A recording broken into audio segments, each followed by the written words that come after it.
All right, guys, so I've had my first paint failure ever, which I guess it's good on this because it's not the outside of the car, but I figured I'd take you along because I want you guys to know this. I was told this by a professional painter, and I didn't listen to him.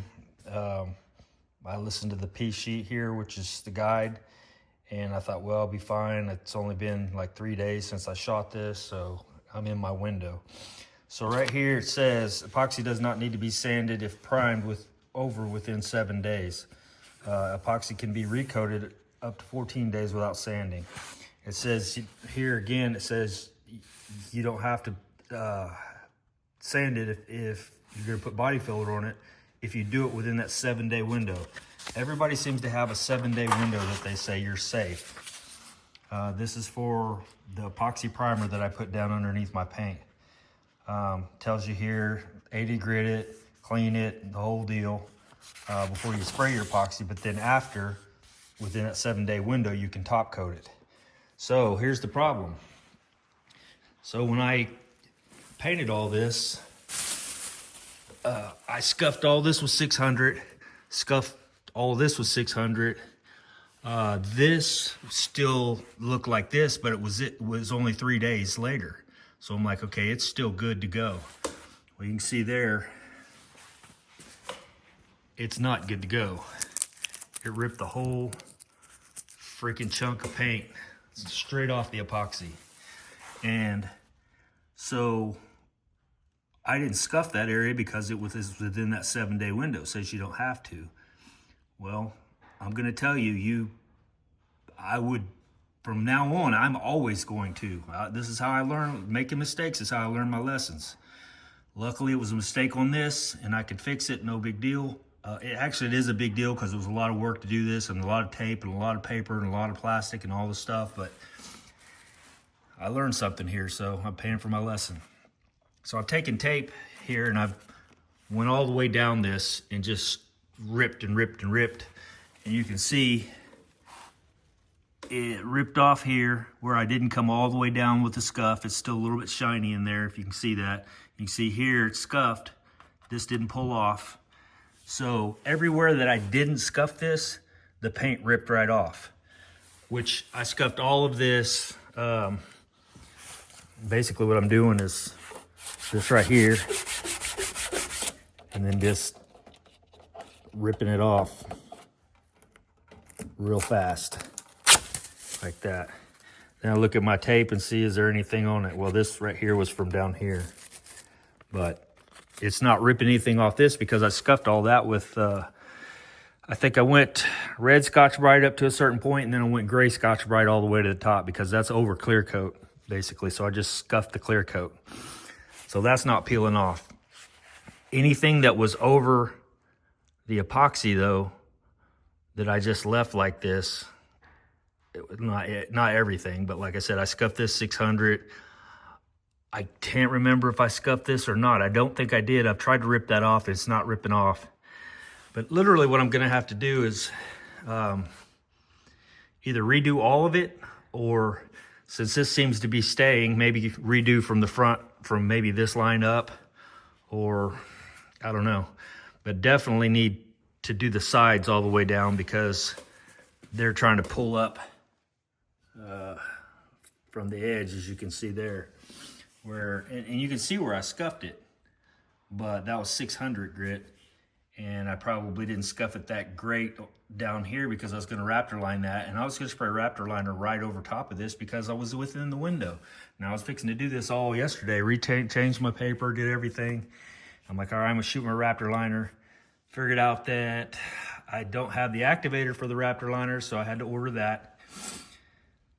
But while I was doing that, I thought, well, I don't want that tape to sit on the paint while it's still curing, because this is only a few days old, so it's still off-gassing will for a while. And I thought, well, just rip the tape off, leave everything like this, just so the air, air can get to it.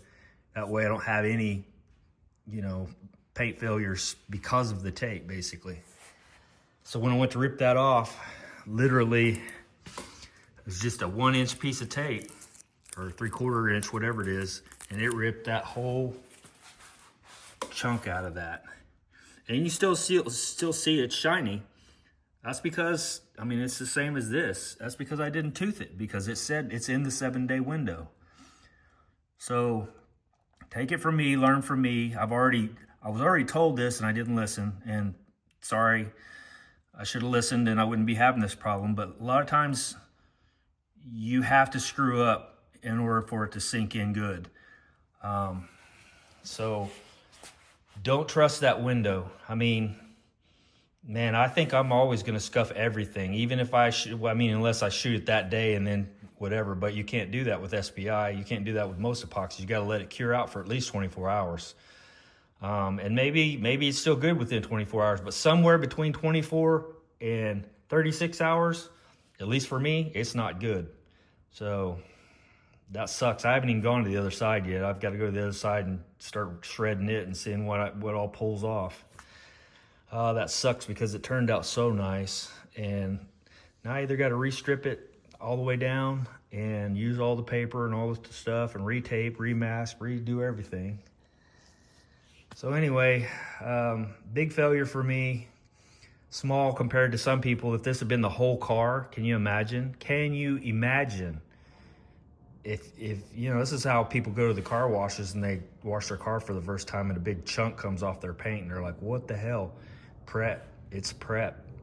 Man. So, I don't know.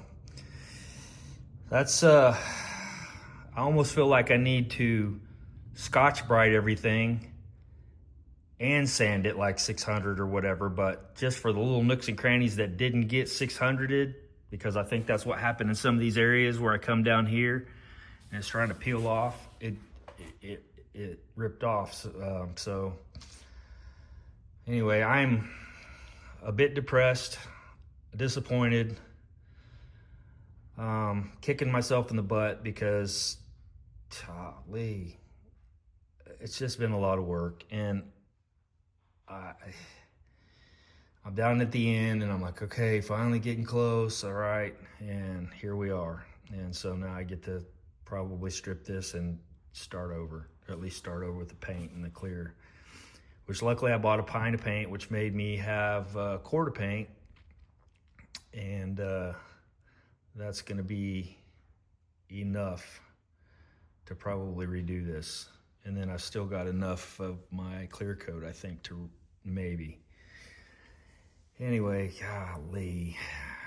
But the good thing is this is 3 coats of base, and I don't have to remix it. I've already got it all mixed in a can, so it's the same color. I don't have to worry about matching or whatever, which ultimately inside the jams doesn't matter. But anyway, that's it. I'm really frustrated right now, but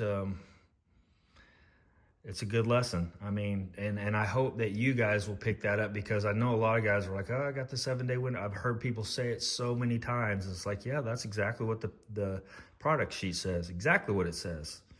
As long as you're in that 7-day window, you're good to Bondo over it, you're good to paint, you're good to prime, you're good to whatever over top, because it's going to keep shrinking and grab a hold of it, you know, and just do that, supposedly. Well, it didn't in this case, so this will all get 180'd before I spray it, and then that probably likely will get